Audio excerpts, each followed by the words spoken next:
আজকে সন্ধ্যায় এই চাচার রিকশায় উঠলাম। চাচা অনেকটা জোর করেই আমাকে তার রিকশায় উঠালেন। বুঝলাম যে ওনার আসলে টাকার দরকার। তো অনেকে আসলে কি করেন যে এমন বৃদ্ধ রিকশাওয়ালা দেখলে রিকশায় উঠতে চান না। এটা কিন্তু ঠিক না। আপনি যদি একা থাকেন তাহলে অবশ্যই ওনার রিকশায় উঠবেন।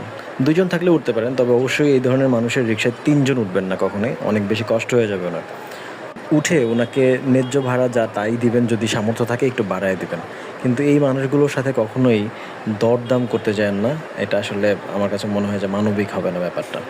যতটা সম্ভব চেষ্টা করবেন ওনাদেরকে সাহায্য করতে। ওনাকে আমি জিজ্ঞাসা করলাম যে আপনার বাড়ি কোথায়? বলল বগুড়া। আমি জিজ্ঞাসা করলাম আপনার বয়স কত? বলে ১ কম ৮০, মানে হচ্ছে ৭৯ বছর বয়সে উনি রিক্সা চালাচ্ছেন। ব্যাপারটা কত মানবিক চিন্তা করেন। তো এইসব মানুষগুলোর সাথে যদি আমরা ভাড়া নিয়ে দরদাম করি, মানে এটা আসলে দেখতেই কেমন লাগে আর আপনার নিজের কাছে কেমন লাগবে। চেষ্টা করবেন অবশ্যই ন্যায্য ভাড়া দিতে, এবং সম্ভব হলে আপনি যদি সামর্থ্য থাকে অবশ্যই চেষ্টা করবেন একটু বাড়ায় দিতে যতটুকু সম্ভব।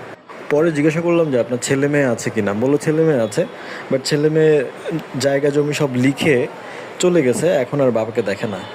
আমাদের সমাজের বাস্তবতা এটাই, বুঝছেন?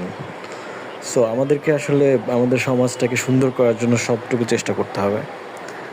ধন্যবাদ, সবাই ভালো থাকবেন।